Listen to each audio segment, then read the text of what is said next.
Holly always looks like she's struggling financially, doesn't she? These are my mom friends who look down on me and revel in their sense of superiority. One day, one of their daughters touched my cherished piano without asking. Please don't touch the piano. If you're going to make a fuss over your piano, then take this. After spilling coffee on it, their faces changed when they learned the truth. I am Holly. I enrolled my daughter, who just turned 3, in preschool. At first, she didn't want to be apart from me, but she got used to it within a week. I feel a bit lonely, but I'm happy to see her grow. When I pick her up, she tells me all about her day. She seems to enjoy her daily experiences at preschool. I joined a mom friends group when my daughter started preschool, but honestly, I'm not great at socializing. Still, I have to get along with them for my daughter's sake. There are 6 of us in the mom friends group, including me. All of us are moms of kids who play well with my daughter. They're all lovely people with deep affection for their children. They're more experienced in parenting, so I learn a lot from them. Above all, they're kind people who accept me, even though I'm not good at communication. However, there's one person I can't get along with. Good morning, Holly. Good morning, Dorothy. Hey, what's with that ugly bag your daughter has? Oh, I made the bag from her old clothes. Seriously? A bag made from old clothes? That's so poor. I'd be embarrassed to let my precious daughter carry that. Your daughter must be trying to be considerate of you. Is that so? Dorothy continued to look down on me with a bitter smile. The mom friend I can't stand is Dorothy.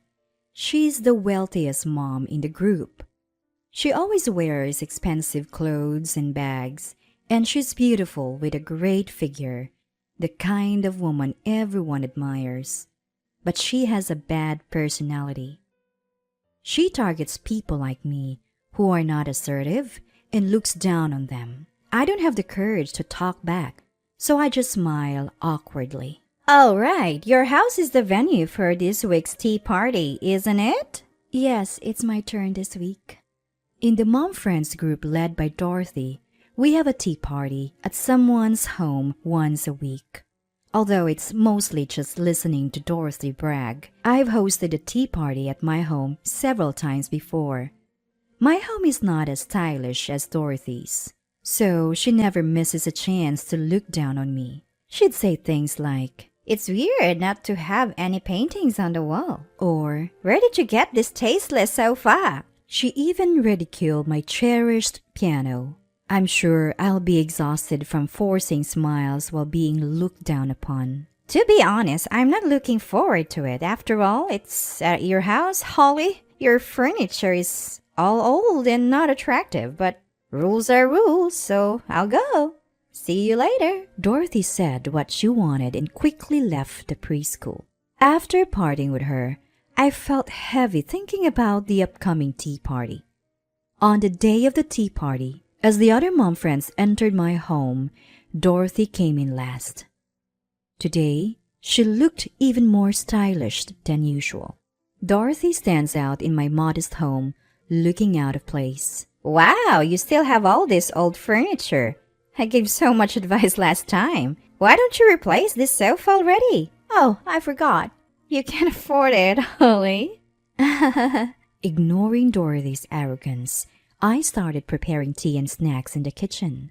The other mom friends are chatting in their seats, but Dorothy is walking around the house alone. I wish she wouldn't snoop around. It's embarrassing. Oh, Holly, you still have this old piano?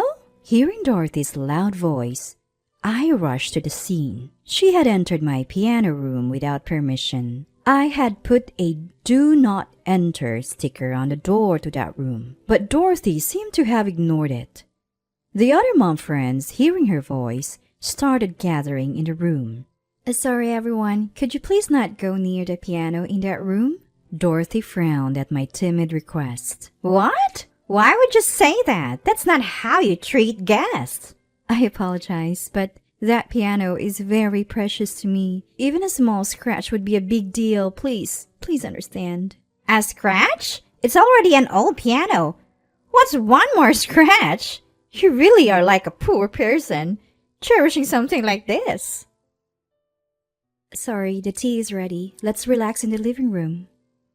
Somehow, calming Dorothy down, we returned to the living room with the other mom friends. Dorothy seemed displeased about being corrected. She left looking irritated without even finishing her tea or snacks. I worried this might affect my daughter's friendships, but she never came home crying. For now, I was relieved. But Dorothy's arrogance escalated. She spread false rumors among the mom friends and flaunted her expensive clothes and bags. She even looked down on my husband's income and my daughter's appearance. I don't mind being looked down upon, but it's uncomfortable when she speaks ill of my daughter and husband. I told her to stop, but it didn't seem to have much effect. A month passed like this, and it was my turn to host the tea party again. I welcomed the usual mom friends, but Dorothy hadn't arrived yet. According to the others, she would be late. We decided to start the tea party without her. Without someone bragging, it was surprisingly peaceful. I was talking without tension for the first time in. But she never came home crying. It was probably Dorothy. I got up and opened the door. Sorry, I'm late. I was picking up my daughter from daycare. Dorothy was holding a little girl about 2 years old. Thank you for coming, Dorothy. Is your daughter joining us? Do you have a problem with that? No, I just wasn't expecting it. It's none of your business. Let us in. Sure. Sorry. Dorothy's daughter ran into the house as soon as they entered. As I tried to stop her, Dorothy pulled my arm. She's fine on her own. She's a good girl. But what if she gets hurt? Do you have anything dangerous lying around? No, but since you're here, Dorothy, how about we have lunch? Would your daughter like to join? Wow, you're actually being considerate. However, Dorothy only called her daughter's name and didn't try to bring her to the living room. She left her daughter unattended and went to the living room where the mom friends were waiting. I managed to catch Dorothy's running daughter and took her to the living room. I handed her to Dorothy and started preparing lunch. As I was bringing the prepared dishes to the living room, I heard a noise from the hallway. I had a bad feeling and went to check. Dorothy's daughter was pulling out my daughter's toys and playing with them. Sorry, these are my daughter's favorite toys. Let's put them back where they were. As I gently spoke to her and tried to take the toy, she dropped it and started scribbling on the wall with crayons. I grabbed her arm in a panic, and she burst into tears. Hearing her cries, Dorothy and the mom friends rushed to the hallway. What are you doing, Holly? Making my daughter cry. She was just playing. I'm sorry, but she was drawing on the wall. She's a child. Let her doodle. It's not a big deal. But we're renting, so we'd have to pay for repairs. You really are like a poor person. That's a small expense. You should have been prepared for this when you had a child. Poor thing. She was having fun. Dorothy starts lecturing me instead of scolding her daughter. The other mom friends just looked the other way, not daring to oppose Dorothy. I give up on reasoning with her and decide to focus on lunch. As usual, she complains about my cooking, calling it bland, tasteless, and inedible. I thought I made a good meal, but today it just doesn't go down well. Just when Dorothy's bragging session starts, I hear the sound of a piano. I rush to the piano room, and as expected, Dorothy's daughter is playing it. I had left the piano lid open and forgot to lock the room. Stop! Don't touch that! I raise my voice, and characteristically, I pick up her daughter and usher her out of the room. Dorothy rushes in, hearing her daughter cry. Holly, what's the problem? Why are you making my daughter cry? Please, just don't touch the piano. It's really important to me. I bow my head, but Dorothy seems displeased. What's the big deal? It's just an old piano. She splashes her bottled coffee all over the piano. I try to wipe it off with my clothes, but it's too late. The coffee seeps into the white case and flows deeper into the strings. I collapse to my knees, realizing there's nothing I can do. The other mom friends rush in, asking what happened. I don't have the energy to answer. Instead, Dorothy gleefully recounts the events. Holly interrupted my daughter while she was happily playing the piano and made her cry. I didn't like her for a while and she became obsessed with playing the piano, so I poured coffee on her and pretended I never made her cry. Mom friends wondering which one to follow. One of the mom friends interrupts. Wait, this piano, it's worth over $1 million. She mumbles and turns pale. Oh, what's wrong? Why that long face? Is it about this old piano? This piano is worth over $1 million. It's a rare piece, one of only a few in the world. She's right. This piano was purchased by my grandmother. It's a limited edition worth about $1 million. I had promised to keep it safe for generations. I never thought it would be ruined like this.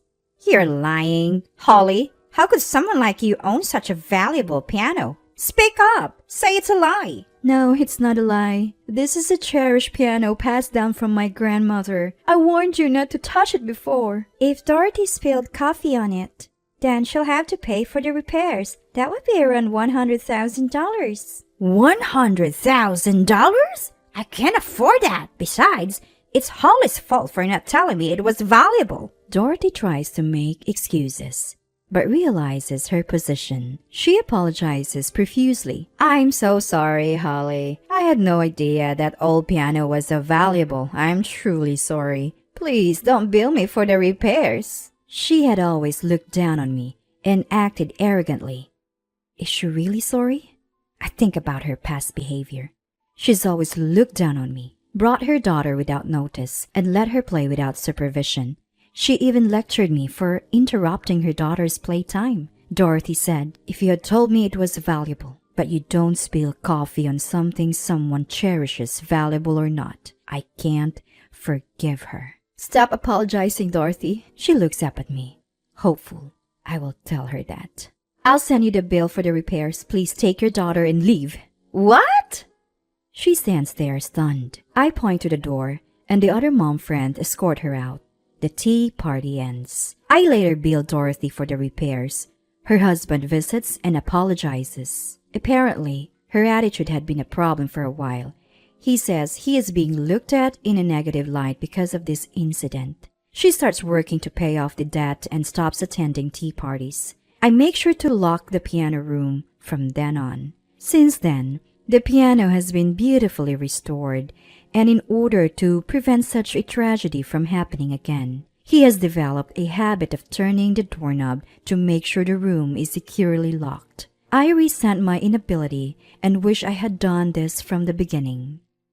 Years pass, and my daughter grows up. I pass on the piano to her, knowing she'll take good care of it.